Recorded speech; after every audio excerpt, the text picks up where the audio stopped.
Welcome back to Make Me a Fan. I am the Jag. I'm Pete. And today we're talking about the main event at Bar 51 Rosé Parade between Mr. GMSI, Brian Cage, and the original Mr. GMSI, Teddy freaking Hart. If you don't know what we're talking about, you gotta watch the video where Teddy Hart and Brian Cage talk about how Mr. GMSI was originally a moniker attributed to Teddy Hart. So that's a hell of a watch. You should check it out. But in this main event at Bar Freaking Wrestling, we had Teddy Hart versus Brian Cage. Encyclopedia. How did you feel headed into this match? Stoked. I love it. All right. I love Brian Cage. Love Teddy Hart. Teddy Hart, just an amazing magician in the ring. I mean, that's a good way to put it.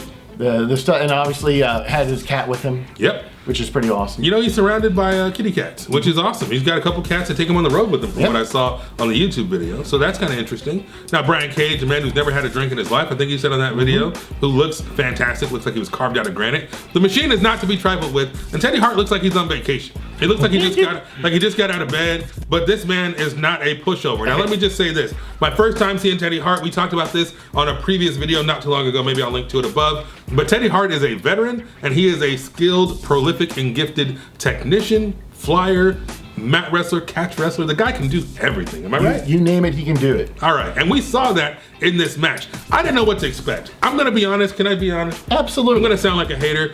The way that Teddy came to the ring with the cat and everything, and I'd heard some rumors about Teddy and bedazzling belts and whatever, it just sounded really out there and really off, and I was like, I don't know if I really, is this gonna be a good match? I didn't know what to expect. This was a phenomenal match. Pete, tell him about the match. Well, as you see on screen, he's just getting the living tar kicked out of him. Oh yeah, that's kind of how it started, right? It just took a beating.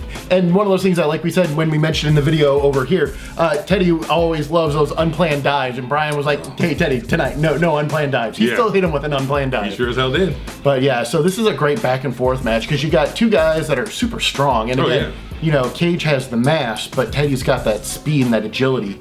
And here's this Arabian moonsault that he just does, just so effortless. Yeah, it's like pulling his something out of his pocket. He's just like, bling, I got this. You want that? He did two springboard. What do you call this? Yeah, these are springboard Arabian moonsaults. Oh yeah.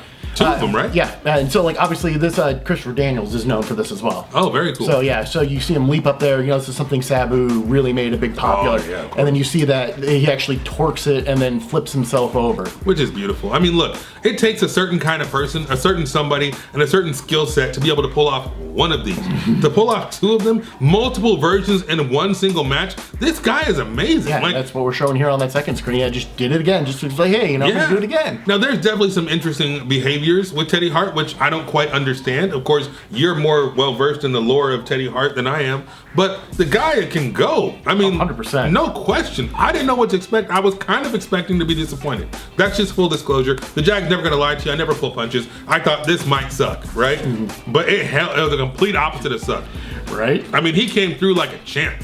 And I say that because the things he did, the way he did things in the ring looked, like you said, effortless. And you can't talk trash about somebody who can do things this easy. No, he's just so gifted, and it's always a treat to see Teddy in a match. Would you say he's prolific? Oh, gifted? 100%. You damn right. Without question. So Teddy Hart, man, he came through like a boss. I know he's wearing some interesting clothes. I know he came to the ring with the cat. I know he bedazzled a belt, Ring of Honor belt or something. I know there's some weird things about Teddy Hart. So if you haven't watched him, if you don't know about Teddy Hart, do not sleep on Teddy Hart. Teddy Hart in the ring is the freaking man. Teddy Hart out of the ring is a super nice guy, and I got nothing bad to say about the guy. I got nothing good things to say. But he was befouled by the drill claw, though. He got drill claw. Ooh, he sure as hell did. The drill claw is not to be trifled with. Well, you know what happens when you get the drill claw. You don't get up from that. No, it's just a 1, it's a 2, and it's a 3, right? So Brian Cage gets the W. Teddy Hart put on a hell of a match. That was a worthwhile bar wrestling main event, and I'm so glad I got to see it because I have a greater appreciation for Teddy Hart, and of course I always appreciate the machine.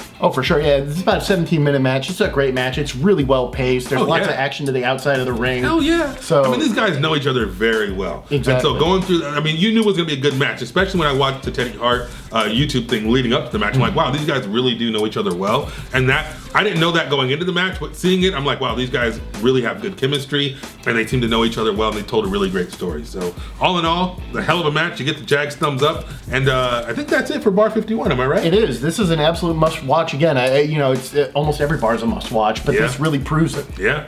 Now, 2020 is off to a great start, all right? This was January 1st, 2020. Hell of a card, Bar Wrestling 51. But after that, just 3 days later, the Encyclopedia and the Jag went to Santino Brothers at last. It was the final show, the final Santino Brothers show for Jake freaking Atlas. And so we're going to talk about that tomorrow? Yes. Tomorrow. So you don't want to miss that. Be here 9 o'clock Pacific time, 12 o'clock Eastern, 12 noon. And so, also follow us online, right? Subscribe at MakeMeFan316, all that good stuff. You guys already know. You're already part of the inner circle, right? Already know. You already love us. So we'll see you tomorrow. Santino Brothers at last. Amazing stuff. I can't wait to talk to you about it. We'll see you then, guys. Later.